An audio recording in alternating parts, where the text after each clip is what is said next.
And where there's often disagreement, although it wasn't so much here, is on immigration. And that's because... Well, he toned it down because he's trying to, but what he says to me is quite more extreme than that. I thought you were going to say he's scared of you, so he tones it down when he talks to you. No, he's toning it down for you. He doesn't for me.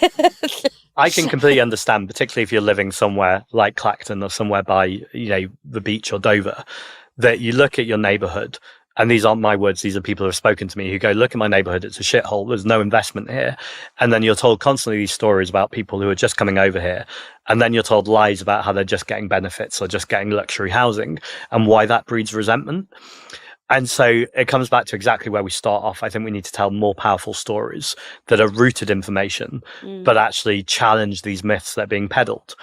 And the idea that reform politicians, for people who actively, they pretend they're serving the 99% of people, but they literally want to protect the 1%.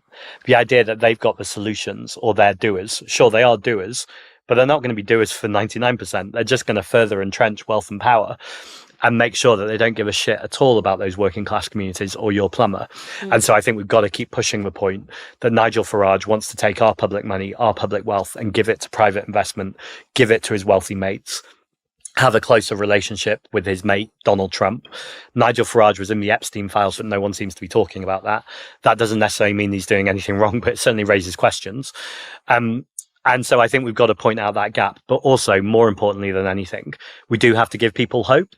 Now, I think where the Green Party went wrong in the past, and it's going to sound like a criticism of the previous leaders, but they're all friends of mine. I think they did a brilliant job with what we had at the time.